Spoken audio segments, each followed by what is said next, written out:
y bienvenidas a todas y, en fin, es una alegría poder compartir de nuevo estos momentos. Hoy tenemos con nosotros, pues, una figura extraordinaria, una figura muy importante Papá, en lo relativo al estudio y papá. la comprensión tanto del ser humano como de sus diferentes dimensiones, ética, antropológica, filosófica, espiritual. Y este personaje, pues, es don Manuel, bueno, el amigo, el compañero Manuel López Casquete, que es profesor de filosofía moral en la Universidad Loyola de Andalucía, ¿no? Y se ha prestado, pues, a compartir con nosotros sus conocimientos y sus experiencias con relación a Antoni de Oye, Melo y las relaciones humanas. Así que vamos a intentar disfrutar de su presencia y aprender de todo lo que nos diga, porque realmente es una persona que, en fin, que ha estudiado muchísimo. Hizo una tesis doctoral sobre Jacques Maritain y no es simplemente un copista de argumentos de este gran filósofo del personalismo, sino que ha aplicado eso a su propia vida, a su propia existencia, a su propia experiencia personal. Así que os dejo con él porque tendrá, pues, obviamente muchas cosas que decirnos y sobre todo agradecer su presencia no sé qué ver. porque la presencia aquí es siempre gratuita, es siempre generosa en fin, así que te doy la palabra, Manuel. Me alegra mucho. Bueno, deciros también que me gusta decirlo y reiterarlo, ¿no?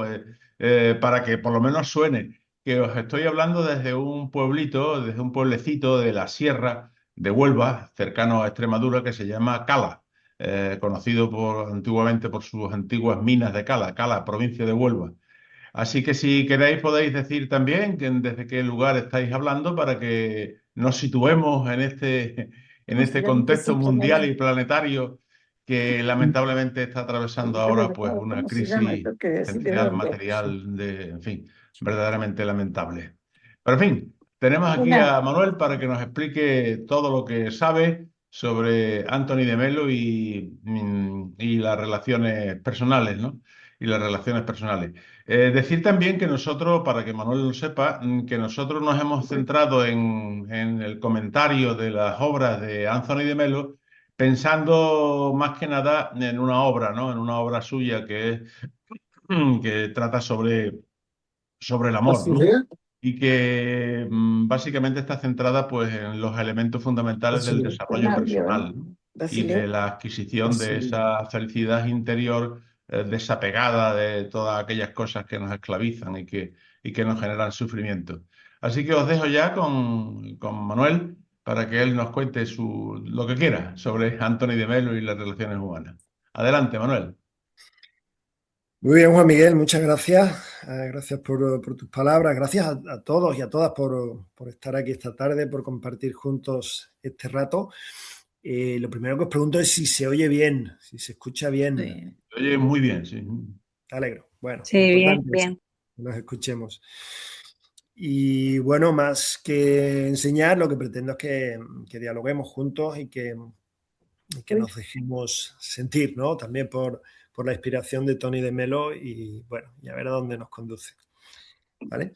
Bueno, yo les iba a pedir si les parece que nos ordenemos con los micros, que siempre se nos olvida algún micro abierto y nos generamos interferencias, si les parece. Pero además de esto, yo quisiera decirles que en cualquier momento que quieran intervenir no tienen más que hacerlo, ¿eh? Simplemente toman la palabra y por si alguna cosa pues, requiere más puntualización o simplemente desean hacerlo, desean intervenir para decir algo sobre el tema que nos convoca. ¿Vale? Bueno, gracias Juan Miguel, ¿eh? Sé que has estado acompañando a este grupo ya un buen número de sesiones. Yo no sabía que estabas en Cala y yo soy originario de un pueblo que está cerquísima de Cala, estará como a 15 o 20 kilómetros de Cala, que es Segura de León. Lo que pasa es que ya al otro lado de la frontera con Extremadura. Así que somos casi, casi vecinos. Bueno, pues nada, sin más, comenzamos, reiterando pues eso, la alegría que es para mí poder compartir este rato. Muchas gracias a Som Cristians, a Xavier por la invitación de estar aquí esta tarde y sobre todo gracias a cada uno por estar aquí y por conversar juntos en torno a esta figura tan inspiradora como la de Tony de Melo. Pues yo creo que la gente de nuestra generación o de nuestras generaciones hemos crecido espiritualmente al calor de la palabra de Tony de Melo. Y títulos como los que están en la mente de todos, ¿no? Títulos como El canto del pájaro, como Sadhana, como Una llamada al amor, como Quién puede hacer que amanezca, etcétera, nos han acompañado seguramente a todos los que estamos aquí. Bueno, aunque sé que lleváis ya varias semanas con Juan Miguel trabajando en Tony de Melo y lo tenéis más que contextualizado, permitidme una palabra que marque a Tony de Melo desde una cierta perspectiva que ahora os expondré y que a mí al menos me ayuda a situarlo.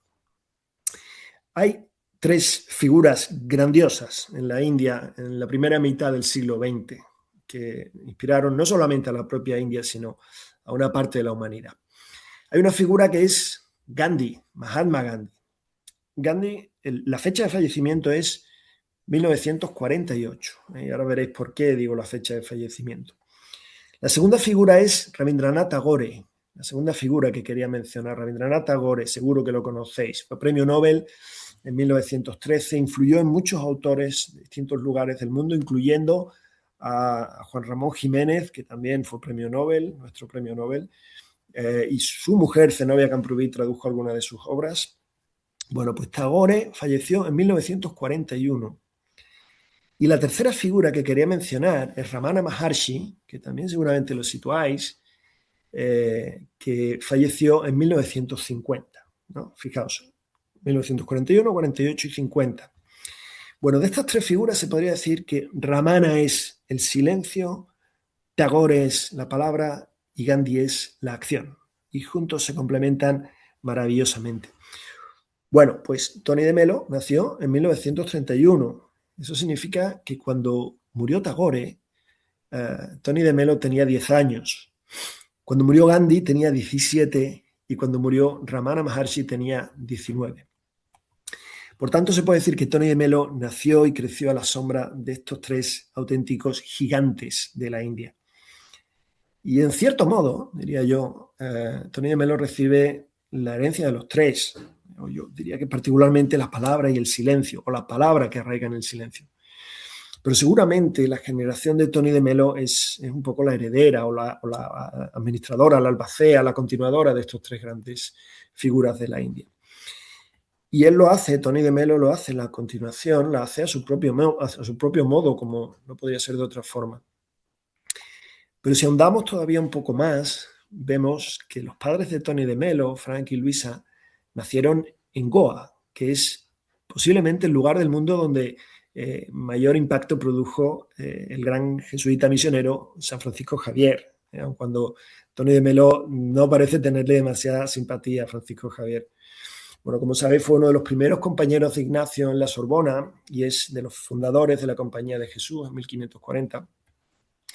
Javier llegó a Goa en 1552, allí estuvo más de un año, pero luego fue volviendo regularmente en el curso de sus viajes misioneros y fue enterrado allí, como él mismo deseaba. Bueno, pues su cuerpo incorrupto, que permanece en Goa, se muestra desde hace 2 siglos, se muestra una vez cada 10 años y genera un fervor impresionante en miles de peregrinos que acuden a venerar sus restos.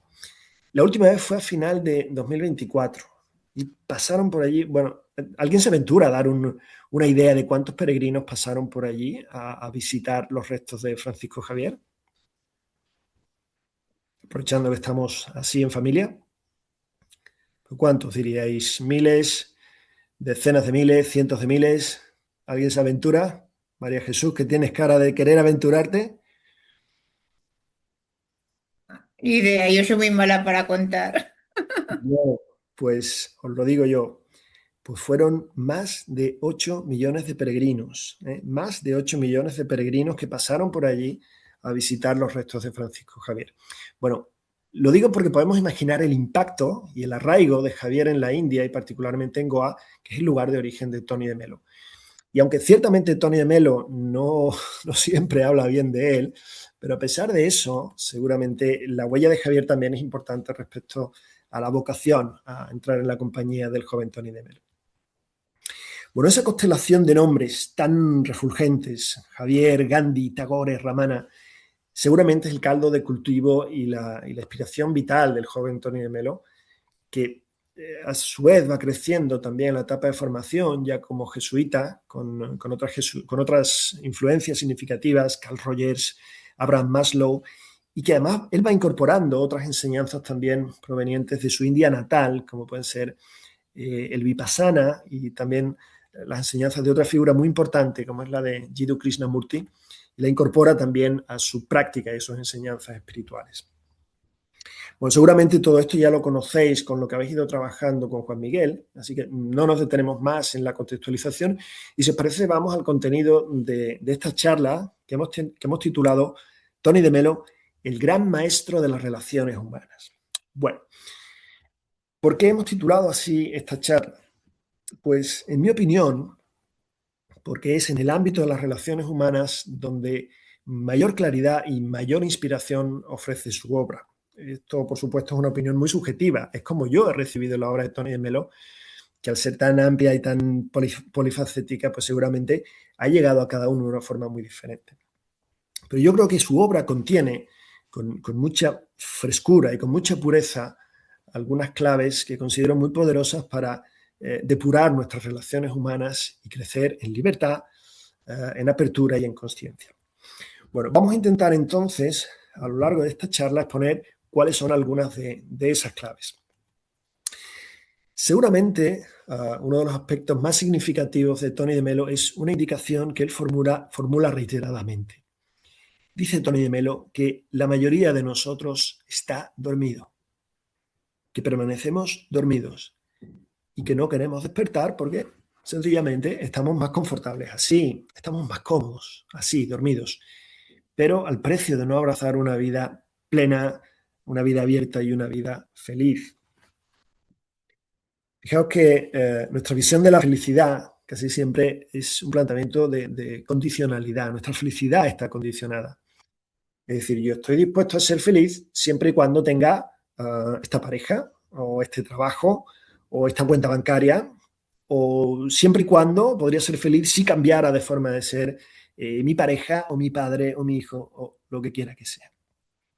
Pero dice él, cuando nosotros condicionamos la felicidad, en realidad no estamos apuntando a la felicidad, porque la felicidad, para ser auténtica, ha de ser incondicionada. Fijaos, la felicidad, para ser auténtica, ha de ser incondicionada. Y esto es esencial para entender a Tony de Melo, y luego volveremos a ello. Pero en cambio, cuando nosotros le ponemos condiciones a la felicidad, nosotros estamos apuntando a otra cosa. A lo que apuntamos es a la satisfacción de determinados deseos o determinados anhelos que nos imponemos a nosotros mismos, sea por imperativo personal, por decisión personal, o sea por imperativo social. Es decir, nos programamos para creer que hay una serie de cosas sin las cuales no podemos ser felices. Y entonces, automáticamente, nos volvemos incapaces de ser felices. En cambio, lo que estamos buscando cuando le ponemos esos requisitos a la felicidad es estar satisfechos. Y dedicamos toda nuestra vida a obtener esa satisfacción. A satisfacer aquello que erróneamente percibimos como necesario, como condición para la felicidad. Pero además sucede que esa búsqueda de satisfacción es absolutamente interminable, porque nunca estaremos totalmente satisfechos. Hay una expresión del gran Jalil Gibran, cuya tierra, el Líbano, está también afectada por la guerra. Una expresión de Jalil Gibran dice que buscamos nuestra satisfacción, pero intentar llenar la satisfacción del ser humano, calmar, dice, la sed futura, es llenar un pozo sin fondo. Bueno, pues de tal manera que nosotros vivimos en una permanente búsqueda de satisfacción y al mismo tiempo, en virtud de la propia dinámica de esa búsqueda, estamos permanentemente insatisfechos. Pero esa insatisfacción, en realidad, donde está es en nuestra mirada, está en nuestros conceptos. Entonces, en lugar de pretender que el mundo cambie para que yo pueda estar bien, para que yo pueda estar feliz, puedo hacerlo al contrario. Puedo elegir estar bien, puedo elegir purificar mi mirada y así el mundo cambia. El mundo cambia radicalmente cuando cambia nuestra mirada. Por eso ese anhelo de estar bien significa mirar con una mirada limpia, significa descubrir la belleza, el bien y la bondad en cada momento, la maravilla de la vida, el regalo de la existencia a cada instante. Pero para eso hemos de sentarnos firmemente sobre nuestra consciencia, que es el lugar donde nos habita toda la plenitud y todo el amor. Y ahora volveremos sobre eso. Pero la libertad no ha de ser conquistada en la realidad externa, sino en nuestro corazón. Bueno, permitidme que volvamos a esto que apuntábamos al principio, nuestra condición de seres dormidos, como dice Tony de Melo. Una de las características más claras de esa condición de seres dormidos o de seres a la búsqueda de satisfacción se produce en el ámbito de las relaciones humanas. Porque nosotros nos hemos acostumbrado, al punto de necesitarla, a la droga de la aprobación, de la buena consideración de los demás, del prestigio, del buen nombre, de la buena imagen, y eso habitualmente nos esclaviza. Lo diré al contrario, lo expresaré en forma positiva. Una clara manifestación de la sabiduría es liberarse de eso. No necesitar nada de lo bueno que puedan decir de mí, ni ocuparse de lo malo que puedan decir de mí. Por tanto, seamos libres de la consideración, seamos libres de la expectativa de los demás. Y solo así podemos ser felices. Y solo así podemos relacionarnos justamente con los demás, con relaciones de calidad, de honestidad y de amor. Bueno, ¿por qué solo así podemos relacionarnos bien? ¿Por qué solo si yo me libero de la devolución favorable del otro, de la necesidad de la devolución favorable del otro, solo así puedo relacionarme bien? Mirad, en una relación, del tipo que sea, si yo necesito la aprobación de la otra persona, primero, no podré ser feliz, porque estaré condicionando mi felicidad. Y segundo, importantísimo, no la puedo amar, sino que lo que hago es utilizarla para que calme mi propia necesidad compulsiva de ser aprobado. Y esto es muy importante. No sé si esto se entiende bien, si vamos bien. ¿Sí? Vale. Bueno, vuelvo a decir, si alguien necesita que nos detengamos en algo, sencillamente abra el micrófono y lo diga. Podéis intervenir cuando deseéis. Bueno, cuando vivimos en ese estado de dependencia, es decir, necesito de ti para que colmes mi necesidad de aprobación, podríamos decir que se cumple esa frase tan conocida de Sartre cuando dice que el infierno son los otros. Porque es el otro quien tiene la llave de mi felicidad o de mi infelicidad. Por tanto, yo estoy en las manos del otro y no puedo aceptar que me haga una devolución negativa, que me haga un reflejo negativo de mí o de mis decisiones o de mi comportamiento o de mis capacidades o de mis rasgos de personalidad o de si he engordado o se me ha caído el pelo. O sea, no podré aceptar una devolución negativa. Por tanto, para despertar y para poder amar, hemos de dejar esa droga. De nuevo, expresado en términos positivos, se podría decir que cuando despertamos, seguramente nos damos cuenta de dos cosas. Primera, que nadie tiene el poder de hacerme feliz o desgraciado, porque eso sería tremendamente injusto para conmigo mismo. Y segunda, el otro no es un medio para satisfacer mi necesidad, lo cual sería tremendamente injusto para con el otro. La felicidad no está en la devolución que me hace el otro, sino en el descubrimiento de la verdad que habita en mi propio corazón. Y eso es despertar. Por tanto, cuando nos liberamos de esa droga, los dos ganamos en libertad. Ya no voy a forzarte para que tú colmes mi necesidad y ya no necesito de ti para colmar mi necesidad. Y solo entonces podemos ser libres y solo entonces podemos amarnos. Porque el amor, para ser auténtico, tiene que abrazar la libertad. Si no, no hay tal cosa. Bueno, entonces, cuando ya no necesito del otro, entonces empieza a depurarse mi sistema relacional y empieza a depurarse mi sistema emocional, porque cede toda esa maquinaria de manipulación que habitualmente, sin darnos cuenta, ponemos en marcha para conseguir que el otro me dé lo que necesito. C de la autocompasión, el pobre de mí, C del chantaje emocional, C de la presión, C de la ira, C del miedo, C de los celos, C de la envidia. Y todo eso cede en el corazón de un hombre o de una mujer libres. Hay una expresión que me gusta mucho de Antonio de Melo, dice que un hombre o una mujer libres son, dice él, como reyes que salen a pasear por su reino. Digamos, un rey no sale a mendigar migajas, migajas de aprecio, migajas de valoración, sino que sale con dignidad a pasear por su reino. Y para eso hemos de morir a necesitar a los demás. ¿Vale? Bueno, ese sería el punto de entrada. ¿Vamos bien hasta ahora? ¿Sí? Muy bien. Gracias, Alfredo. Anima mucho ver esa claridad. Bueno, ¿cómo se llega a esto? Bueno, pues solo hay un camino. Solo hay un camino para despertar a esto que estamos mencionando, que es la consciencia. Por tanto, abramos nuestra capacidad de ver, abramos nuestra capacidad de vernos profundamente y a la experiencia directa de la vida. Y lo que más nos ayuda es mirar los movimientos de ese pobre yo angustiado y necesitado que, aunque sea, va mendigando migajas.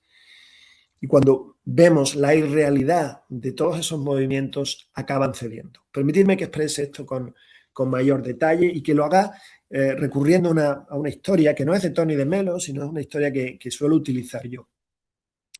Veréis, es una historia de algo que sucedió en París en 1895, precisamente, y esto es divertido también, en la Noche de los Inocentes, la noche 28 de diciembre de 1895. Esa noche se presentaba en París un invento revolucionario, un invento de dos hermanos, de dos locos geniales, que eran los hermanos Lumière, Auguste y Louis Lumière. Bueno, ellos presentaban esa noche el gran invento que era el cinematógrafo. Entonces ofrecieron una representación pública en un café de París donde daban a conocer su invento. Ellos habían hecho una serie de grabaciones de cine, las primeras de la historia, y aquella noche proyectaban esas grabaciones. Bueno, entre las grabaciones que ellos realizaron está la llegada de un tren a una estación. Esto se puede ver en YouTube fácilmente, lo encontraréis. Y en esa grabación, los hermanos Lumière colocaron la cámara en el andén de una estación, de la estación de la Ciutat. Y en las imágenes se veía un tren acercándose. Bueno, los espectadores que asistían a la presentación del cinematógrafo, que eran 34 personas, vieron venir ese tren. ¿Y qué hicieron? Pues se creyeron que era de verdad y se asustaron y salieron corriendo y gritando porque creían que el tren les iba a arrollar. Bueno, pues fijaos, justo así funciona nuestra mente. Justo así. Nos lanza proyecciones con las cuales nosotros nos identificamos y actuamos en función del contenido de esas proyecciones. Si el contenido es un tren que se acerca a toda velocidad hacia nosotros, actuaremos en función de eso. Actuaremos asustándonos, huyendo, gritando o lo que quiera que sea. Bueno, ¿cómo creéis que aquellos espectadores podrían curarse del miedo al tren? ¿A alguien se le ocurre? ¿Cuál sería la mejor manera de curarse de ese miedo? Tomando conciencia de que era una imagen no real. ¿Vale? ¿Y cómo toman conciencia de que es una imagen no real? Pues dándose cuenta del entorno y podrían tener otra perspectiva para ver de dónde viene la imagen, dónde se proyecta, y entonces ya dicen, no es verdad. Vale, muy bien. Y Consuelo, no sé si iba a decir algo también. Gracias, Alfredo. Y hola, buenas tardes. Yo creo que permanecer, ¿no? Permanecer, no salir huyendo, ¿eh? Igual que cuando decimos el sufrimiento, pues muchas veces pues hay que abrazarlo, más que salir huyendo, ¿no? Bueno, pues estoy muy de acuerdo con vosotros. Estoy muy de acuerdo con vosotros, porque en la medida en que ellos salieran de la sala o actuaran en función de ese estímulo que les asustaba, en la misma medida ellos seguirían prisioneros del miedo que les causa ese estímulo. ¿Pensáis que si ellos cambiaran de proyección, en vez de poner un tren, pusieran, no sé, un parque con flores, esto solucionaría el problema? Claramente no. Laura la veo que dice No. sí, con la cabeza. Claramente No, claramente no. porque no. Bueno, esa es mi opinión. Sí. ¿Por qué, Laura? Pues porque no es, o sea, como que un parque con flores, pues no da miedo, no es algo que estás acostumbrado. No pongo como para mí como en peligro mi, Ujú. mi, Pero mi- ellos estarían mejor, ¿no? Esos sí, espectadores. sí, estaría Vale. mejor. Pues, Vale. es ahorita lo primero que me votó, sí. Vale. Bueno, Luego lo reflexiono. muy bien. Vale. Bueno, seguramente estarían mejor, pero probablemente tampoco les resolviera el problema, porque seguirían identificando su realidad con aquella proyección. De tal manera Ujú. que ahora es un parque, pero mañana es un tren y mañana es otra cosa, y, y seguimos prisioneros de un engaño, ¿no? Que es lo contrario a lo que decía Alfredo, perdón. ¿No? Hay que liberarse de ese engaño, descubrir que es una trampa. ¿Creéis que podría solucionar algo que aquellos espectadores, como dicen en Argentina, la emprendieran a trompadas contra aquel tren? Y seguramente no. Seguramente no, ¿no? Bueno, bueno, fijaos, yo menciono esto porque exactamente igual funciona nuestra mente. ¿Eh? Exactamente igual funciona nuestra mente. La curación de estos espectadores sería observar la película hasta el final, seguramente, como decía Consuelo, y ver que no les ha tocado. No les ha tocado sencillamente porque no puede tocarles. Porque no es más que la proyección de una serie rápida de fotografías sobre una pared blanca. Bueno, pues exactamente igual funcionamos nosotros. Nuestra mente proyecta distintas películas y nosotros actuamos en función del contenido de esas películas con cuyo contenido nos hemos identificado. Bueno, entonces, si yo puedo estar atento, como bien decía Alfredo, estar atento y permaneciendo así hasta el final, como decía también Consuelo, podré darme cuenta de la irrealidad de la proyección y sencillamente sanar. En cambio, cuando estamos dormidos, cuando estamos en esa ausencia de sabiduría que menciona Tony de Melo, nosotros nos identificamos con las proyecciones de la mente y estamos a expensas de ellas. Bueno, ¿qué hacemos nosotros habitualmente cuando una proyección nos desagrada? Bueno, pues lo que intento es, quiero decir, cuando la mente nos proyecta algo que nos desagrada, cuando nos narra una situación desagradable. Bueno, pues distintas estrategias. Puedo intentar, por ejemplo, distraerme. Este es un consejo que a veces se da, ¿no? Tú ve y distráete. No pienses en eso. ¿No? Distráete. Por tanto, deja de mirar esa proyección. O bien intento cambiar la proyección por otra más agradable, cambiar el tren por un prado. Pero seguimos prisioneros, seguimos identificados con nuestras proyecciones, con nuestros pensamientos y con nuestras emociones. Claro, si esas emociones son negativas, ¿qué solemos hacer? Pues culpamos a los estímulos que la han provocado. Culpo al tren de provocar mi miedo. Es decir, si mi mente proyecta una sensación de frustración, de infelicidad, de miedo, de falta de valía, por ejemplo, imaginad que una persona ha preferido hacer una persona a la que yo quiero, con la que tengo una cierta dependencia emocional, y prefiere hacer otro plan antes que estar conmigo. Y eso genera en nosotros una proyección de angustia, de miedo, de falta de valía o de lo que quiera que sea. Pues nosotros lo que hacemos es culpar al estímulo que ha provocado esa proyección, ¿no? En este caso yo culpo de mi propia proyección a ese amigo que ha preferido no estar conmigo. Y mi mente enfadada, mi mente triste o mi mente frustrada genera su propia proyección, genera su propio pensamiento. Qué mala persona. Mira que preferir otro plan antes que estar conmigo, eso es que no me quiere, eso es que no le importa, eso es que no valgo nada y como no tengo valor no puedo ser feliz, etcétera, etcétera, etcétera. ¿Veis? Es decir, nosotros culpamos al estímulo que ha provocado esa proyección con la que yo me identifico. Así funcionamos, así funciona la mente. Nos identificamos con esa proyección que hace nuestra mente. Bueno, pues esto es lo que nos dice Tony de Melo. Nosotros vivimos a expensas de las proyecciones de nuestra mente e intentamos cambiar el mundo para que nada desencadene esas proyecciones. Imaginaos, intentamos que todo esté perfectamente arreglado a nuestro alrededor para que nada proyecte una película desagradable, amenazadora, una película que genera en mí respuestas desagradables o respuestas negativas. Por tanto, vivimos a expensas de las proyecciones de nuestra mente. Y mientras tanto, seguimos prisioneros de ellas. Y así no hay sabiduría posible y por tanto, seguramente tampoco hay felicidad. Es decir, seguimos dormidos.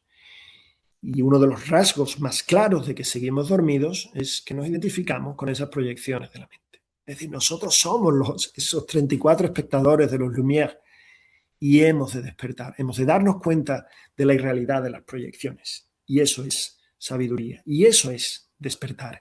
Y esa es la posibilidad de ser felices. Entonces, ¿quién genera nuestros obstáculos para ser libres, para ser plenos y para ser felices? Bueno, pues solemos creer que lo provocan los demás o que lo provoca el entorno, pero no es cierto. Es decir, un acontecimiento exterior puede ser la chispa, puede ser el desencadenante de un proceso de reacciones que se producen internamente en mí, pero el exterior no es culpable de ello, sino lo es la identificación que nosotros hacemos con nuestras proyecciones. Y por eso culpamos al exterior. Y por eso caminamos frustrados, exigiendo a la realidad una y otra vez que se adapte a nuestros deseos y que los cumplan. Y exigiendo a los demás que colmen nuestras necesidades. Y por eso caminamos con miedo y caminamos atemorizados ante la posibilidad de que la realidad o que los demás no nos satisfagan, o bien temiendo perder la satisfacción que hemos conseguido. De tal manera que intentamos forzar a los demás para que cumplan con mi necesidad. Y muchas veces, cuando todo eso falla, buscamos ayuda psicológica para aliviar nuestra insatisfacción y a veces en esas terapias lo que nos invitan es a cambiar nuestra proyección por otra más agradable, pero seguimos identificados con ellas. Bueno, seguramente esa es una expresión casi diría, o dice Tony de Melo, una expresión de locura. Y bueno, si era eso cierto en tiempos de Tony de Melo hasta mitad de los 80, pues imagínense ahora, ¿no? Vivimos tiempos feroces de hiperconectividad, de hiperestimulación y seguramente la tecnología digital nos arrebata cualquier rato de contemplación, de sencillamente estar atentos y presentes. Bueno, a mí esto como padre y como educador me preocupa muchísimo. Pero este mundo, nosotros, tiene algo que está enfermo y como dice Tony de Melo, no estamos en un manicomio porque somos demasiados, dice Tony de Melo, y que somos demasiados. Por eso no nos meten a todos en el manicomio, porque lo hemos normalizado. Es decir, hemos normalizado esa locura, la hemos generalizado. La cosa es que estamos dormidos y no queremos despertar. Es decir, no queremos soltar la búsqueda de nuestras pequeñas satisfacciones, porque soltar eso es como un salto al vacío. Es la droga a la que nos hemos habituado y soltarla es un salto al vacío. Hace falta valor y hace falta audacia para soltar. Eso es despertar. Cuando vemos que algo no tiene valor, que nos aleja de aquello que da sentido a nuestra vida, sencillamente se cae de nuestras manos y deja de tener poder sobre nosotros, ¿no? Como aquella película de los Lumière. Si nosotros mantenemos la conciencia atenta y vemos pasar la película hasta el final, como decía Consuelo, nos liberamos del miedo que nos causa y sencillamente su poder sobre nosotros cede. Pero para eso hace falta consciencia. Nosotros, en cambio, habitualmente preferimos creer que no puedo ser feliz sin lo que decíamos antes, sin tal pareja, tal trabajo, el prestigio personal o profesional o el estatus económico, porque eso nos da seguridad. Y sin embargo, esa seguridad nos esclaviza. Entonces, el desafío que nos hace Tony de Melo es, claro, es posible que él nos lanzara, si estuviera aquí con nosotros, esa pregunta, ¿no? ¿Tú quieres seguir siendo esclavo o quieres ser libre? ¿Quieres seguir dormido o quieres despertar? ¿Quieres satisfacción o quieres felicidad? ¿Quieres comodidad o prefieres libertad? Y dice, la mayoría quieren seguir dormidos, pero para abrazar una vida plena de sentido, tenemos que despertar. Seguir dormidos es más confortable, pero despertar es liberador. Bueno, permitidme que exprese eso con un ejemplo bíblico del libro del Éxodo, donde se cuenta que cuando los israelitas salieron de Egipto y empezaron a experimentar las privaciones de la vida en el desierto, había algunos que sentían nostalgia de Egipto, de esas ollas repletas de comida, dice el libro del Éxodo. Claro que seguir en Egipto es más confortable, sin duda. No hace falta, si te quedas en Egipto, no hay que atravesar el desierto, no hay que exponerse a la intemperie, no hay que exponerse al calor, ni al hambre, ni a la persecución de los egipcios. En cambio, despertar requiere audacia. Pues esa es la invitación, eso es lo nuestro. Esa es la audacia que Tony de Melo quiso inspirarnos. Sabéis que etimológicamente, audacia, que viene del latín audere, nos suena ese viejo sapere aude de Kant, de Immanuel Kant. Audacia significa atreverse.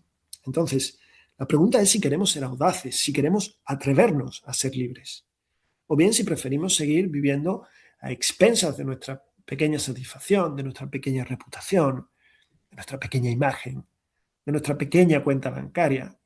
Bueno, pues seguramente esa pregunta podría resumir el desafío que hoy día nos lanza Tony de Melo.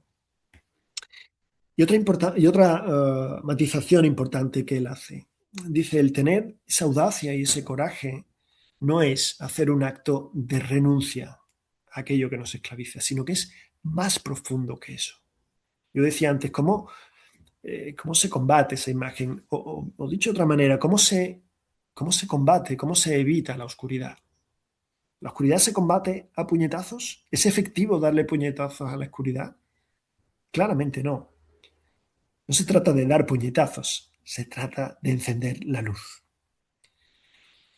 Esto es, no es una cuestión de voluntad de puñetazos, sino que es una cuestión de conciencia, de luz. ¿Por qué? Pues porque ser consciente es ver las cosas como realmente son. Como cuando descubrimos que el tren de los Lumière es en realidad la proyección de una serie de fotografías. Que es lo que decía Alfredo. Despertar es darnos cuenta de que no necesitamos aquello que nos esclaviza. Eso es despertar. En cambio, la renuncia voluntarista no nos despierta, no nos hace crecer.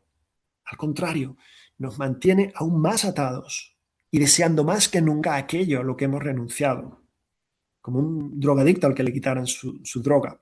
Tony de Melo decía que con mucha frecuencia venían a hablar con él personas muy variadas. Dice, a veces vienen a hablar conmigo prostitutas o vienen a hablar conmigo sacerdotes. Dice, las prostitutas me hablan de Dios y los sacerdotes me hablan de sexo. Eso decía Tony de Melo. Es decir, cada uno hablaba de aquello a lo que había hecho renuncia. Bueno, no necesariamente las prostitutas habían hecho renuncia de Dios, pero los sacerdotes que habían hecho renuncia del sexo decían que no le podían hablar de otra cosa. Es decir, cuando hacemos como ejercicio de la voluntad, a puñetazos decíamos antes, pretendemos hacer un proceso de liberación, seguramente no funciona, sino que nos quedamos más atrapados que nunca a aquello a lo que pretendíamos renunciar. Por eso decimos que esta transformación no es fruto de un ejercicio de la voluntad, sino que es consecuencia de una mente abierta, de una mente que es capaz de ver las cosas como son, lo cual requiere apertura y libertad para soltar. Bueno, recapitulamos entonces, si os parece bien, hasta ahora me salto algunas partes. Bueno, el primer paso entonces para descubrir que nos resistimos a despertar es porque porque nos damos cuenta de que estamos cómodos, apegados a nuestras drogas, ¿no? y anhelando conseguir más de ellas, ¿no? Bueno, esto tiene una explicación a nivel neurológico, pero no me detengo a detallar eso. Pero el primer paso es darnos cuenta de eso, ¿no? De cómo estamos muy cómodos, apegados a todo aquello que vivimos como una droga que nos da satisfacción. Y el segundo paso es una mente consciente y abierta para acoger lo nuevo. Bueno, desde esa doble premisa, Tony de Melo nos previene de algunos obstáculos que nos dificultan abrirnos a la verdad. Bueno, menciono algunos de ellos. El primer obstáculo que menciona Tony de Melo es eso que llama la farsa de la caridad. Bueno, ¿qué es esto? Dice Tony de Melo que hay veces en que respondemos a lo que los demás nos demandan para así agradarles. Es decir, nos gusta que nos necesitan, que nos gusta que nos valoren, nos gusta que hablen bien de nosotros. Necesitamos que nos hagan sentir valiosos. Y de ese modo nos apresuramos a responder a las expectativas de los demás, porque si las cumplimos, la devolución que nos hacen nos permite sentirnos bien, ¿no? Es una dosis más de esa droga de la que hablábamos. Fijaos, hay una autora portuguesa que se llama Mariana Branches, que lleva muchos años acompañando a personas en el tránsito de la muerte. Y ella tuvo que acompañar también dolorosísimamente la muerte de una hija. Bueno, ella dice que cuando acompañan a personas, cuando ella y su grupo acompañan a personas que se están preparando para la muerte, hay 3 ojalá que las personas repiten con mucha frecuencia. Dice ella, cuando una persona se está preparando para la muerte, con mucha frecuencia dice, ojalá hubiera dicho más lo que siento a las personas a las que quiero. Segundo, ojalá hubiera trabajado menos, dice también. Y tercero, y es a lo que quería llegar, el tercero ojalá que dice Mariana Branches, que más se repite, es ojalá hubiera seguido mi propio criterio en la vida, en lugar de responder a las expectativas de los demás. Ojalá hubiera seguido mi intuición, ojalá hubiera seguido mi vocación, aquello que yo veía como mi propio camino. Pues ojalá que no nos pase, ojalá que no tengamos que lamentarnos de llegar al final no de nuestra propia vida, sino de la vida de otra persona o de lo que los demás esperaban de nosotros. Moratiel se refería a esto con mucha frecuencia. Él decía que cuando nos adentramos en el camino del crecimiento espiritual, corremos el riesgo de volvernos extraños para nuestro propio entorno, ¿vale? Y sin embargo, decía él, la gran tragedia del ser humano no es volverse un extraño para su entorno, sino volverse un extraño para consigo mismo. Esa es nuestra tragedia. Y así podemos extraviarnos. Así nos podemos extraviar. Por tanto, no podemos renunciar a ser quienes somos, no podemos renunciar a seguir la vocación que hay en nuestro corazón. En cambio, con mucha frecuencia intentamos responder a las expectativas que los demás sitúan sobre nosotros, y esto puede ser muy peligroso. Respondemos a eso como una adicción, y esto puede ser muy peligroso. Bueno,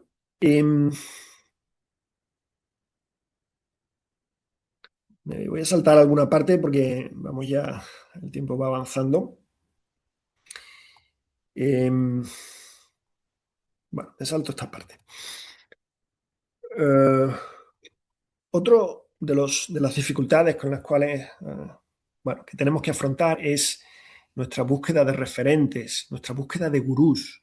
Decía Moratiel, vivimos en Gurulandia. Me acuerdo un día, bueno, Moratiel, no sé si lo situáis, él era dominico, fundador de la Escuela de Silencio. Falleció hace justo 20 años, el mes pasado hizo 20 años. Y recuerdo un día en que yo, hablando con él, le decía, Moratiel, tú eres mi referente, tú eres mi maestro. Y él se enfadó muchísimo. Decía, no digáis eso. Vivimos en Gurulandia, decía. O sea, no permitamos que nadie nos deslumbre. Decía Jesús, a nadie llaméis maestro. La luz ya está en nosotros. Los demás y esas personas a las que consideramos referente pueden ofrecernos inspiración para que recorramos nuestro propio camino. Y eso es maravilloso, pero nada más. Bueno, permitidme que os cuente otra pequeña historia. Esta la cuenta David Cars. Es posible que lo hayáis leído a David Cars, que es el autor de un libro que se llama Perfecta, brillante quietud, que si no lo habéis leído os lo recomiendo encarecidamente. Y él cuenta una historia sobre Nisargadatta. Nisargadatta vendía cigarrillos en un puestecito de Bombay, pero en cierto momento decidió irse durante 2 años a un ashram donde tuvo una experiencia de profunda transformación espiritual. Bueno, después de aquello, Nisargadatta regresa a Bombay, a su puestecito de cigarrillos, transformado, despierto. Y entonces, a medida que eso se fue sabiendo, empezaron a llegar discípulos, muchos de ellos occidentales. Pero él seguía con su vida, él seguía vendiendo cigarrillos y además fumando como un carretero. Si lo veis veis imágenes en internet, es lo más en las antípodas de lo que imaginamos como un maestro espiritual, y sin embargo era un hombre de una profunda intuición espiritual. Bueno, pues fijaos, muchos de sus discípulos empezaron también a fumar como si aquello fuera parte de su propio proceso. Imaginaos, imaginaos. Fijaos, preferimos que nos lo den hecho, preferimos copiar lo que vemos fuera de nosotros. Eso es mucho más cómodo, es muy confortable porque es algo que no nos desafía, porque no queremos indagar en nuestro corazón. O sea, es más fácil que te den una fórmula hecha o que te den un modelo a imitar, pero todo el amor, todo el bien y toda la felicidad ya están aquí y ahora. Y solamente nos puede ayudar a crecer, o sea, nadie nos puede dar eso. Solo nos puede ayudar a crecer quien nos invite a cuestionar nuestras ideas, no quien intente cambiar nuestras ideas por las suyas. Cambiar unas ideas por otras es como en el caso de los Lumière, ¿no? Es quitar la proyección del tren y poner una de un paisaje con flores. Pero seguimos identificados con las proyecciones de nuestra mente. Lo único que nos transforma es la conciencia, es darnos cuenta, es descubrirnos, es autoobservarnos. Y esto nadie lo puede hacer por nosotros. Y esa es la gran posibilidad de transformación, si no la única. Bueno, quizá en este punto conviene o puede ser de ayuda tener presente la diferencia entre mente y conciencia, ¿no? La mente es maravillosa, pero nos lanza continuamente representaciones con las que nos identificamos, ¿no? Como las del tren de los Lumière, simbólicamente. Bueno, la mente es por definición movimiento, es impermanencia, pero en nosotros hay otra instancia que es la más íntima de nosotros mismos, que es como diría Santa Teresa, la instancia central del castillo interior, que por definición es quietud y permanencia. Y ahí reside la consciencia. O sea, la consciencia es la instancia de eternidad en nosotros. Y la consciencia puede ver los movimientos de la mente y solo observándolos puede liberarse de ellos. Solo observando desde la consciencia podemos liberarnos de esos movimientos, o mejor dicho, de nuestra identificación con esos movimientos. Seguramente, por lo menos así lo veo, despertar es darse cuenta de esa identificación que hacemos con el yo. En cambio, nosotros nos pasamos la vida en la pelea entre las condiciones reales y las ideales, o entre el yo real y el yo ideal, ¿no? Antonio Blay Fontcuberta hablaba mucho de esto y lo hacía brillantemente. Aborrecemos el yo real y soñamos con el yo ideal. Y en esa lucha y en esa frustración y en esa decepción va sucediendo nuestra vida. Ahí no hay sabiduría, ahí no hay posibilidad de despertar. Necesitamos ir más a fondo, necesitamos ir a la raíz, necesitamos ir a esa fuente. Y cuando veo vuestros rostros es lo que me suscita, a esa fuente que está manando en tu interior en este preciso momento. La fuente por la que emana toda la presencia de Dios, la fuente por la que nos mana en este preciso momento toda la vida, todo el amor y toda la eternidad. Pero la gran pregunta es, entonces, bueno, para nosotros, ¿no? que somos buscadores espirituales, ¿no? Que indagamos muchas cosas, indagamos sobre Dios, sobre Jesús, sobre la vida eterna, sobre el reino. Bueno, la gran pregunta quizás sea, ¿quién soy yo? ¿No? ¿Qué es esa instancia consciente a la que llamo yo? Ramana Maharshi le llamaba esto, al yo le llamaba el primer pensamiento. ¿No? El pensamiento yo, decía Ramana, es el primer pensamiento y de ese pensamiento derivan todos los demás. El yo está condicionado por las experiencias, por la biografía, por la cultura, por las experiencias por las expectativas que los demás generan sobre nosotros. Y lo que nos invita a hacer Tony de Melo es observarnos desde la consciencia. Esto en algunas tradiciones se le llama la consciencia de testigo, es decir, vernos como desde fuera de nosotros mismos y observar lo que va sucediendo. Y esa observación silenciosa y sin juicio de los pensamientos es profundamente liberadora.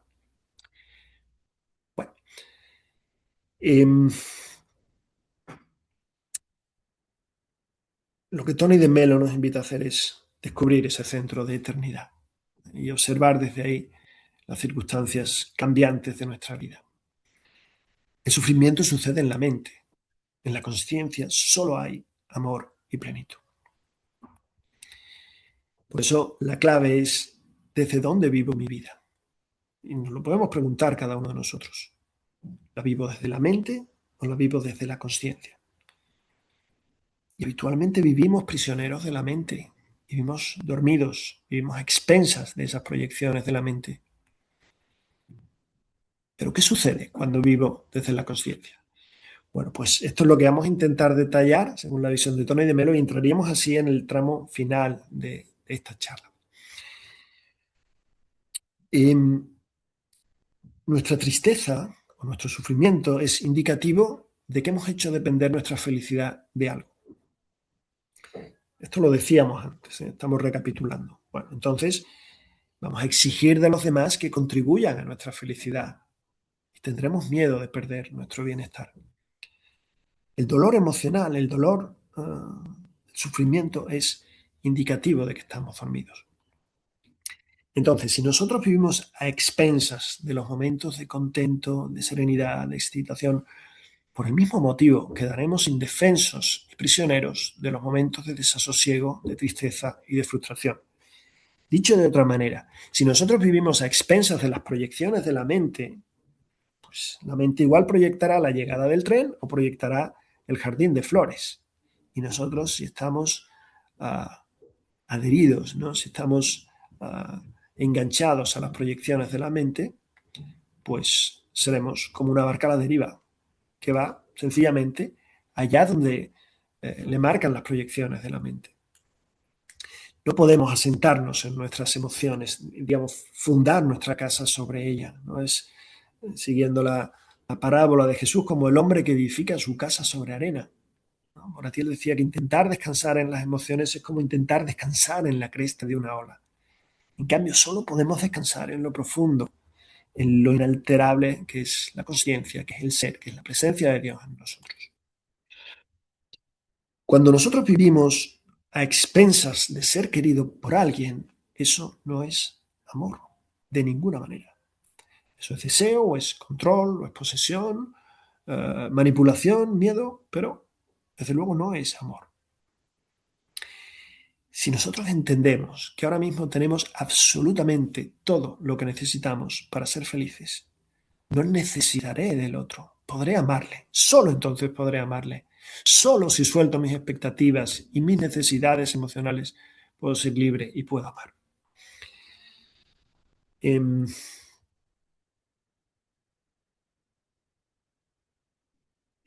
Luego, otra mención que hace Tony de Melo es que aquello que yo supuestamente hago por amor o por justicia, si yo no he despertado, puede que en realidad lo esté haciendo por rabia, por ira, por resentimiento, por necesidad de sentirme bien, o que me hagan una devolución favorable de mí mismo.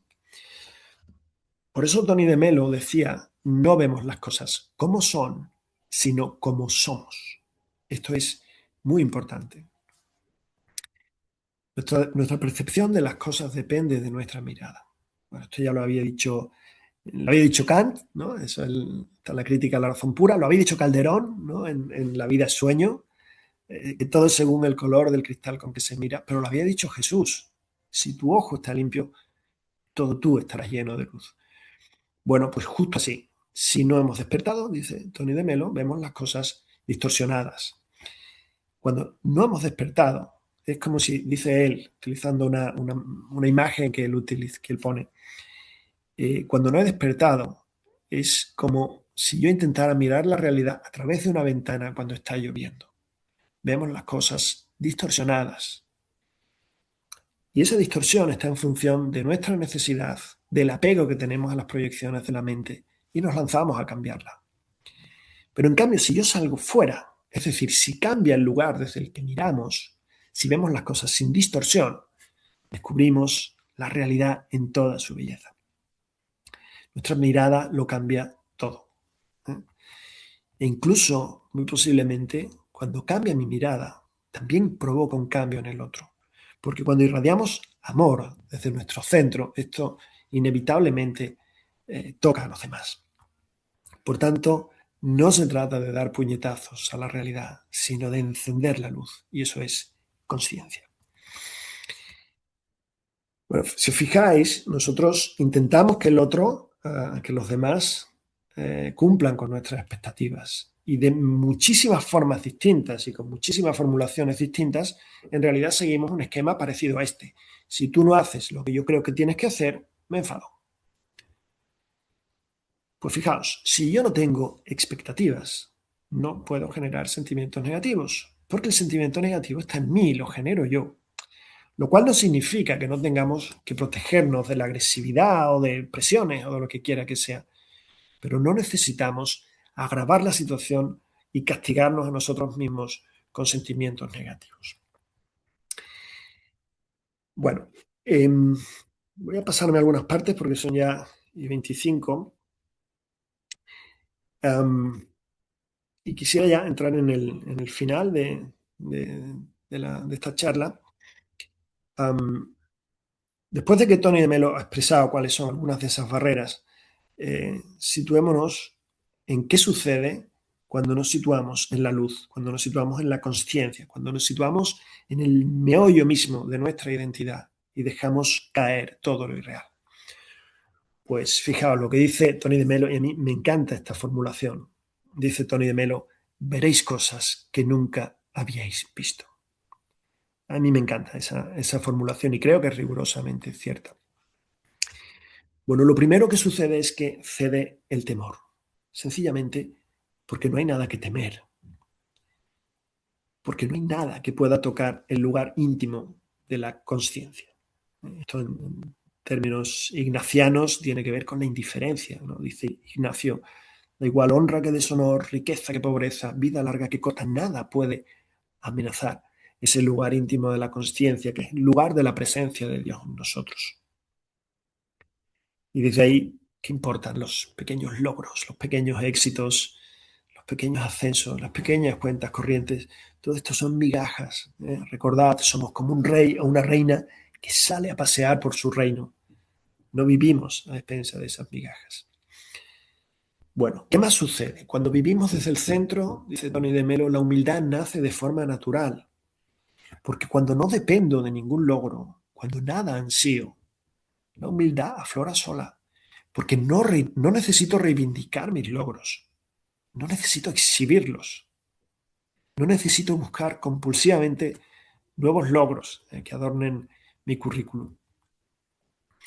De tal manera que si no me identifico con el yo, ni con sus logros, ni consecuciones, nadie puede ofendernos, nadie puede herirnos. ¿Cómo puede alguien ofenderme por atacar lo que no soy? ¿No? Es como si alguien me dijera, qué sé yo, te odio porque yo odio a todos los noruegos. Bueno, pues como yo no soy noruego, no podría molestarme eso. Perdonad la simplicidad de la comparación, ¿no? Pues exactamente así sucede cuando una persona se asienta firmemente en la roca, en el centro de su consciencia, ¿no? Que es esa tierra firme. Y es que nada de lo que nos digan responde o puede atacar o hacer mella a lo que verdaderamente somos. Cuando vivimos sin conciencia, la vida es mecánica, está programada, está condicionada, de tal manera que si alguien pulsa mi resorte, yo reacciono de la forma prevista. En cambio, la conciencia nos ayuda a darnos cuenta de nuestros resortes, ¿no? De nuestros mecanismos, de nuestros condicionamientos. Entonces, cuando no somos conscientes, actuamos a instancias de ese condicionamiento sin ni siquiera saberlo. Es decir, reaccionamos en lugar de responder. En cambio, solo la autoobservación puede revelarnos lo que está sucediendo en nosotros y podemos liberarnos de ello. Bueno, una última palabra sobre el sufrimiento, perdonad, dos alusiones finales, una al sufrimiento y otra a la dimensión cristiana, que tal y como lo expresa Tony de Melo, y ya con eso terminaríamos. Bueno, sobre el sufrimiento, permitidme que haga una cita textual de Tony de Melo. Dice él: las experiencias placenteras hacen la vida deliciosa. Las experiencias dolorosas llevan al crecimiento. Las experiencias placenteras hacen la vida deliciosa, pero de por sí no llevan al crecimiento. Lo que lleva al crecimiento son las experiencias dolorosas. El sufrimiento señala un área en la cual uno todavía no ha crecido, en la cual uno necesita crecer, transformarse y cambiar. Bueno, ¿qué quiere esto decir? Pues significa que el sufrimiento indica que me he aferrado a algo que no me permito soltar, algo de lo que hago depender mi plenitud. Pero nosotros soñamos con vivir una vida apacible, ¿no? Con vivir una eterna primavera.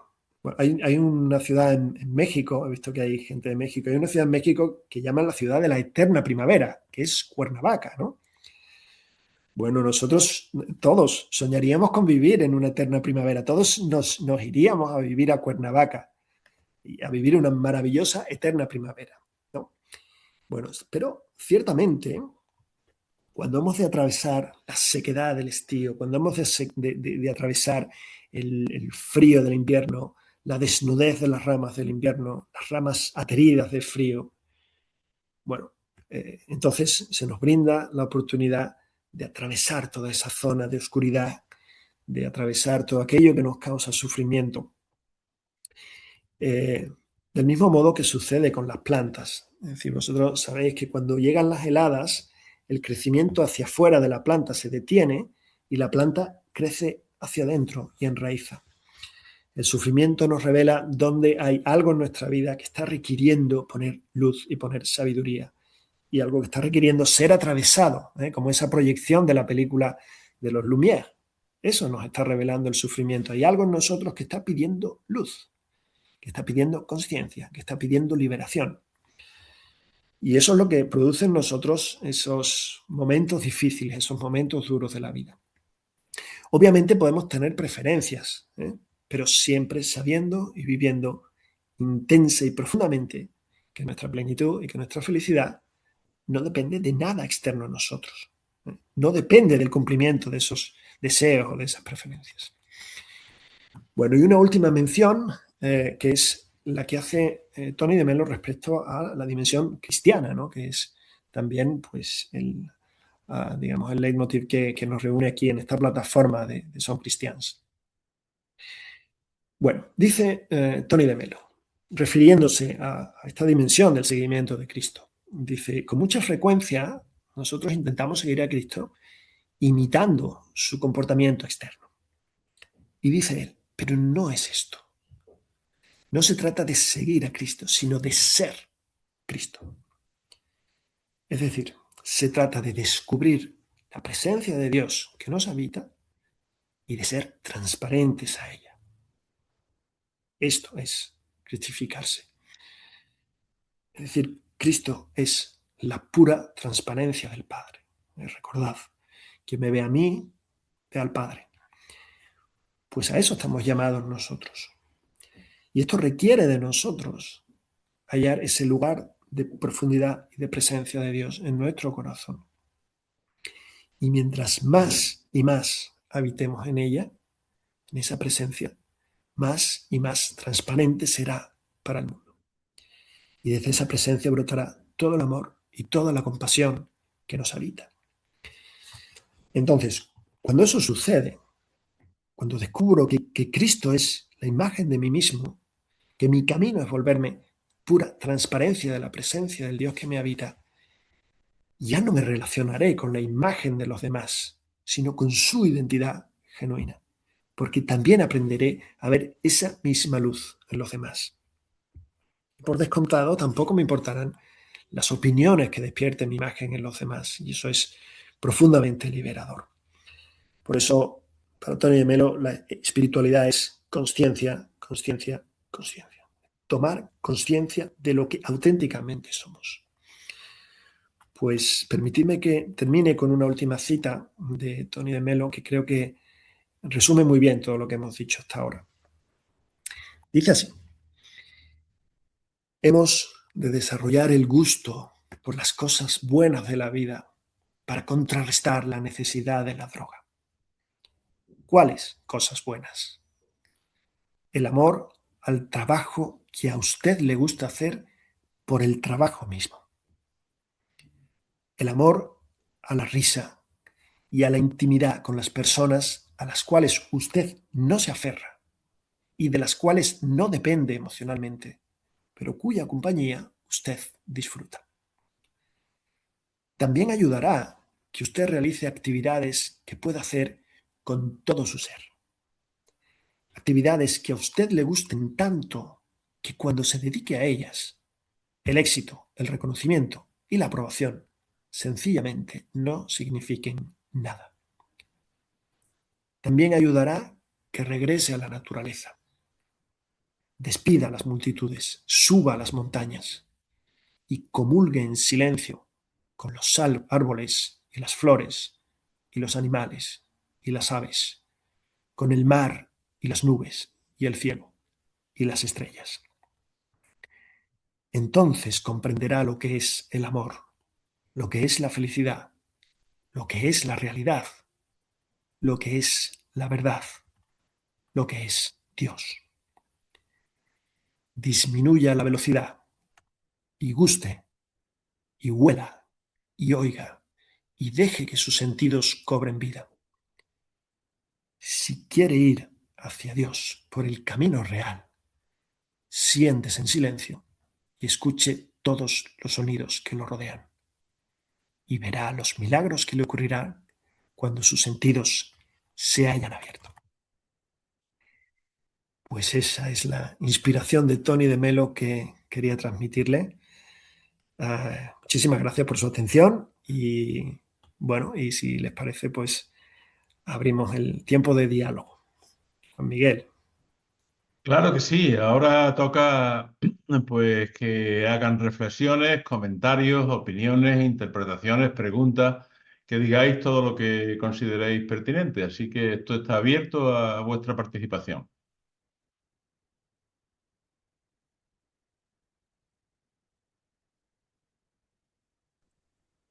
Bueno, pues yo tengo una pregunta. Vamos a ver.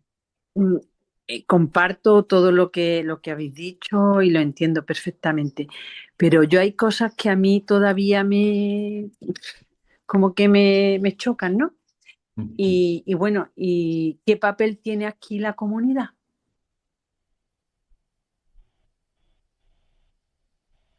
Porque Jesús era una comunidad, ¿no? La comunión. Sí, Cuando sí. hablamos de conciencia, de yo, de la falsa de la caridad, esas cosas, la comunidad, ¿cómo se trabaja ahí?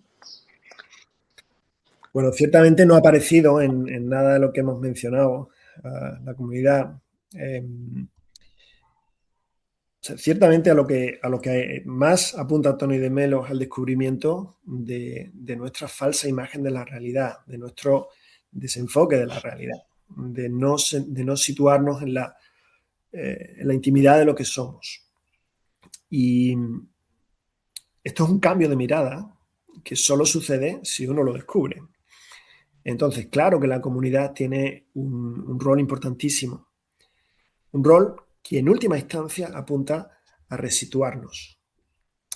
Ciertamente él pone el acento en una resituación personal, una resituación en cuyo proceso la comunidad tiene un rol y tiene un paso. Bueno, esto tendríamos que buscar en concreto dónde se refiere a esto Tony de Melo. Yo creo que él pone el acento en el cambio de perspectiva personal. Pero para ese cambio de perspectiva personal, la comunidad puede ayudar mucho. Bueno, esta es la opinión personal también, que seguramente compartimos, pero que en última instancia se trata de descubrir lo que somos, es decir, descubrir lo que somos de verdad. Y una vez que eso sucede, hay una transformación radical del ser humano. Mientras eso no sucede, no hay comunión, sino que hay una colección de egos mientras seguimos dormidos, ¿no? Cuando despertamos hay comunión, pero creo que es un proceso que se retroalimenta, ¿no? Es decir, la comunidad nos ayuda a ese proceso de despertar y al mismo tiempo el proceso de despertar refuerza el lazo comunitario. Eso es como yo lo veo, ¿eh? Y seguramente, bueno, habría que mirar en qué lugar Tony de Melo hace referencia a la comunidad, pero a lo que él apunta en última instancia, donde él pone el acento, ciertamente, es en la transformación personal. Pero sí coincido contigo que la comunidad tiene un peso muy importante para descubrir bueno, la tierra sólida, ¿no? La roca fuerte sobre la cual edificar la casa. Bueno, es lo que puedo decirte. ¿Vale? Venga, más reflexiones, comentarios, opiniones. Sí, Laura. Voy. Muchas gracias por todo lo que has compartido. Manuel, me hiciste acordar de unos cuentitos que hay sobre Tony de Melo, que son buenísimos por todo lo que yo aprendí. Esto que se habla mucho de la conciencia, pues empieza por conocerte a ti mismo, ¿no? Saber de dónde cojeas, que te duele, etcétera, y saber quién eres, como decías tú. Y este era un cuentillo de una señora que llegaba al cielo, ¿sí? Y le preguntan, ¿y tú quién eres? Y dice, María, no te pregunté tu nombre, te dije que quién eras. Bueno, pues soy mamá, soy esposa, y así se fue ella dando definiciones sobre sí misma. Y el cuentito acaba donde dice, y fue regresada a la tierra para descubrir quién era. ¿Sí? Ese cuentito hizo mucho mella en mí por ahí de los 90 y pico, ¿no? Y otro tema sobre esto de las cosas a las que nos aferramos, que mencionaste también algo ignaciano, también un jesuita un día le escuché decir, es que no es tan malo tener algo, ¿sí? Tienes una cosa, o sea, algo necesario.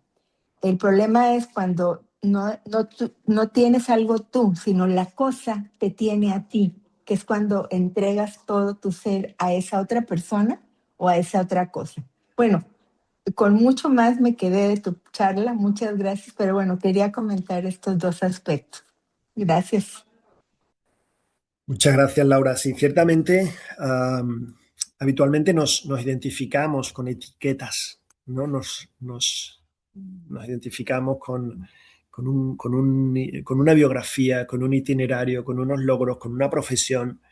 Y claro que somos muchísimo más que eso. Yo creo que cuando nos preguntan quién eres, yo intento decir, yo me llamo tal, pero no soy tal. Me llamo Manuel, pero no soy Manuel, porque ciertamente Tony me lo incide mucho en eso, ¿no? Es decir, quien yo soy va tan infinitamente más allá de cualquier etiqueta que yo pudiera poner, pero lamentablemente nuestra ceguera, nuestra condición de dormidos, nuestra inconsciencia nos hace identificar nuestra vida y recibirnos de esas etiquetas. Y está muy relacionado con lo otro que dices, Laura, porque en cierto modo también nos podemos recibir de las cosas que tenemos, recibirnos de nuestra casa, de nuestro trabajo, de nuestro estatus, de nuestro... Entonces, claro que el problema no es tener cosas, todos tenemos cosas, todos tenemos cosas. El problema es de dónde me recibo, es decir, de dónde arraiga mi vida, dónde ancla mi vida, dónde pone los cimientos mi vida. Y a veces las cosas nos pueden poseer a nosotros, nos pueden esclavizar. Por eso siempre ese impulso hacia la libertad, y cuando la persona se arraiga profundamente en la médula misma de su ser, que es esa presencia de eternidad, el resultado es la libertad. O sea, es un aroma de libertad, es una ráfaga de libertad que nos permite ser lo que somos. Y muchas gracias, Laura, me parece muy, muy oportuno. Gracias. Alfredo. Gracias. Voy a comenzar. Dos comentarios, si me permiten. Voy a presentar este libro. Es el primer libro que compré de Tony de Melo, que se llama Despierta. Y lo compré 9 meses después de escuchar algunos cuentos de Sadhana. Y ahí fue cuando, con este libro, que conocí la espiritualidad ignaciana. Y desde entonces, desde 1996, aquí estoy, conectado. Y me gustó mucho, segundo comentario, la pregunta y interrogante de Consuelo, de la comunidad. Y lo relacioné con un proceso personal que he estado trabajando, de cómo para hacer comunidad, la comunidad es con personas. Y si una persona no sabe quién es, y para qué está en el mundo, no va a contribuir a la comunidad. Y entonces, pues me gustó mucho esa pregunta porque no quiere decir que lo haya resuelto y lo haya comprendido, pero cada vez más confirmo que, que si no sabemos, si no sé quién soy, poco voy a poder contribuir al bien común, porque voy a estar ensimismado. Y cuando descubro que lo que yo soy es reflejo de mi creador, entonces voy a reflejar ese mismo amor a los demás y en los demás. Y termino con una cita de un amigo común de Laura y mío, un jesuita, José Luis Gómez, eh, que dice hay que ser y hacer comunidad. Gracias.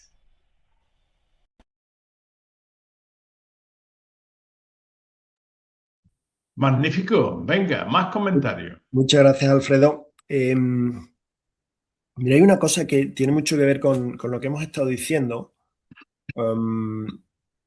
Cuando vivimos a expensas de las proyecciones de la mente, cuando nos identificamos con ellas, solemos convertir los conceptos en creencias.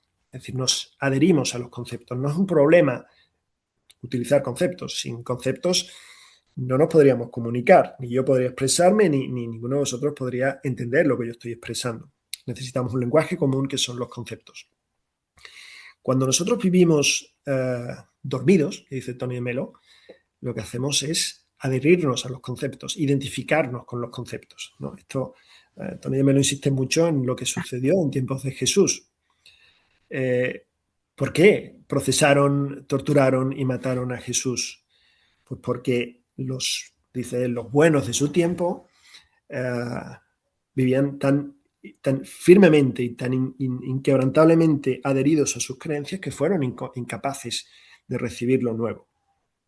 Dice Tony de Melo que el problema de los judíos con la buena noticia no es que fuera buena, sino que era nueva. Es decir, una mente demasiado adherida a sus propios conceptos es incapaz de recibir lo nuevo. Cuando eso se traslada a la vida comunitaria, es decir, cuando una persona está firmemente adherida a sus conceptos, es incapaz de salir de ellos, o es muy difícil que pueda salir de ellos. La experiencia comunitaria es una experiencia en la que juntos salimos del terreno conocido y nos adentramos en una realidad distinta, que va más allá de la suma de nuestros conceptos o de nuestras aportaciones, sino que va más allá, genera una realidad nueva, una realidad que es constitutiva de algo nuevo. Entonces, ese proceso de liberación, de desidentificación con nuestros conceptos es lo que nos permite la vida comunitaria, es lo que hace posible la vida comunitaria. Y me remito a una experiencia que a veces he tenido en la vida comunitaria, y es que las decisiones en la vida comunitaria no se toman por mayorías, sino que poco a poco, si hay una experiencia auténticamente comunitaria, se va llegando al consenso, al sentir juntos, al sentir con un mismo corazón. Para mí esa es una experiencia maravillosa y pide de nosotros tener la flexibilidad, la apertura y la disponibilidad de ánimo de salir de tus propios conceptos, de desidentificarte con tus propios conceptos. Para mí eso que dice Tony de Melo, esa capacidad de soltar, de desidentificarse, hace posible la vida comunitaria. Es decir, en una vida auténticamente comunitaria no hay una pugna por vencer mi criterio por encima del tuyo, sino que juntos podemos caminar en pos de una realidad nueva y distinta que excede de la suma de nosotros. Por tanto, bueno, ciertamente Tony de Melo, al menos en lo que hemos mencionado hoy, no hace tanta mención de la vida comunitaria, pero yo creo que podemos hacer nosotros esa lectura.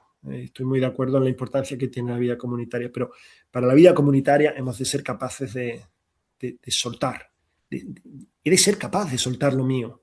Y solamente si suelto lo mío y tú lo tuyo y el otro lo suyo, podemos crecer a un lugar nuevo, a un lugar que excede de la suma aritmética de lo que somos y se abre un paisaje entera y totalmente nuevo. Pero para eso hemos de soltar el aferramiento a nuestros propios conceptos, me parece. Pues muchas gracias, ¿eh? Gracias por esta aportación comunitaria tan necesaria. Muchas gracias a ti. ¿Algún comentario más? Porque si no hay más comentarios, me gustaría terminar con un par de reflexiones en torno a esta temática que ha planteado el profesor don Manuel. Hola, buenos días. Yo solamente tengo un comentario. Yo soy una curiosa de Anthony de Melo, desde que me enteré que existía y después por otra situación, que me dijeron que leyera Sadhana y bueno, no terminé de leerlo, era meterse en la meditación y demás. Pero aquí tengo una pregunta. Esto de desidentificarse de las cosas, ¿por qué siempre estamos identificados con el sufrimiento?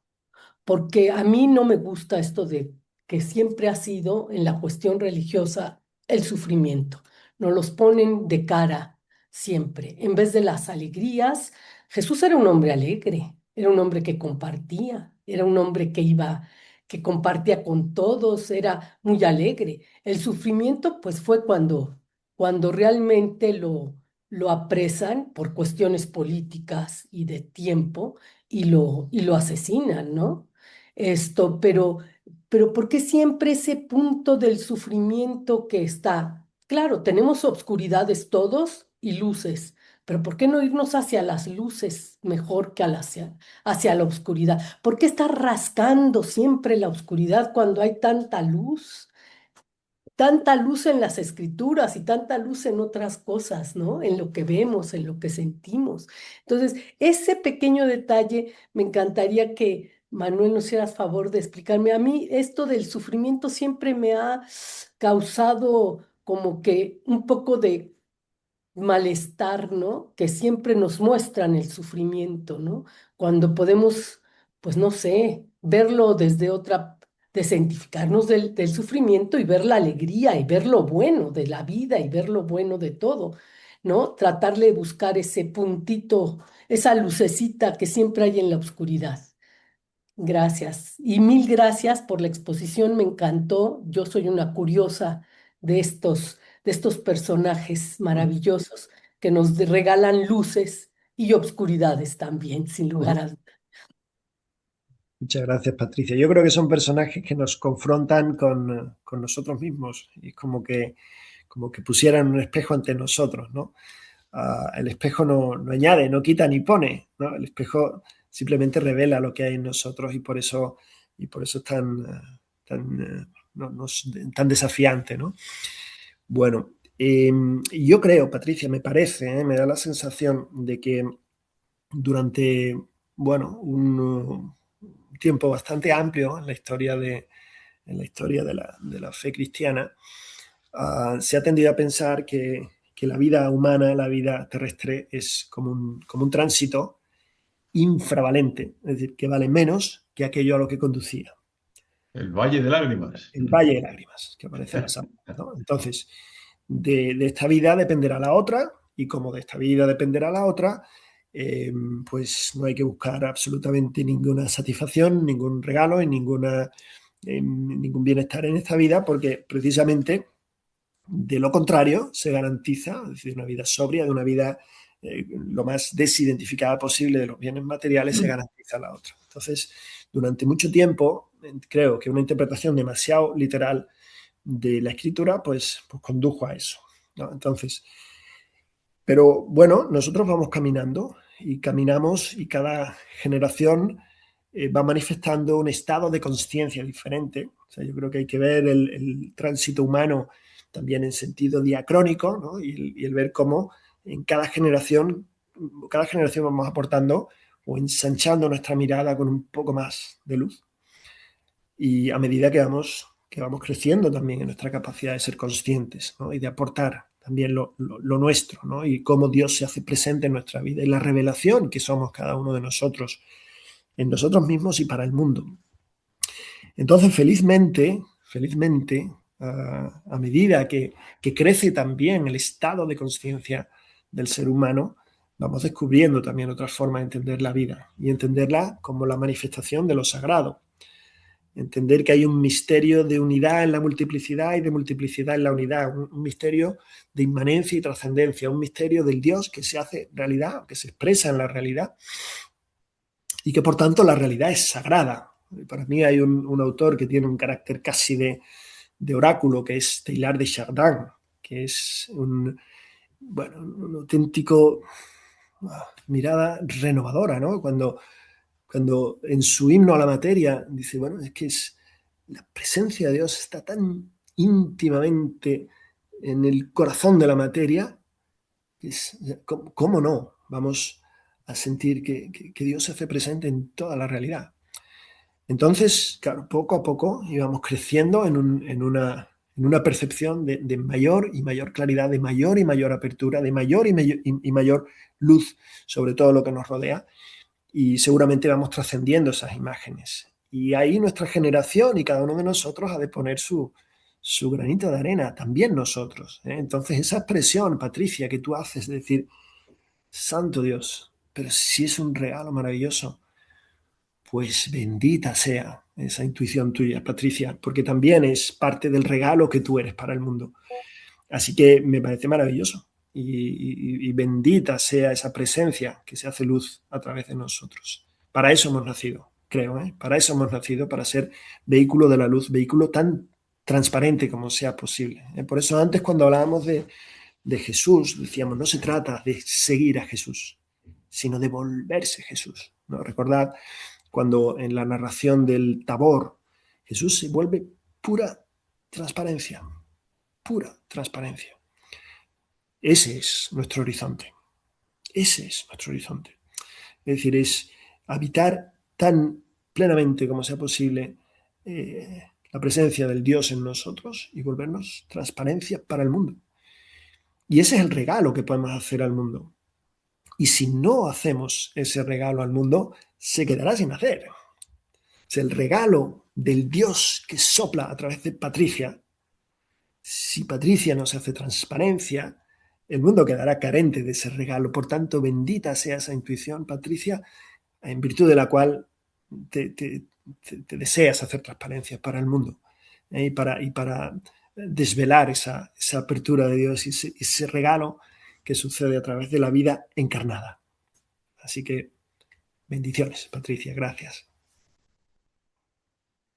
Bueno, pues si no hay más intervenciones, yo tengo el privilegio de, en primer lugar, agradecer muchísimo la presencia de este profesor, de este gran especialista en Jacques Maritain, que hizo su tesis doctoral sobre el padre, bueno, uno de los padres del personalismo cristiano.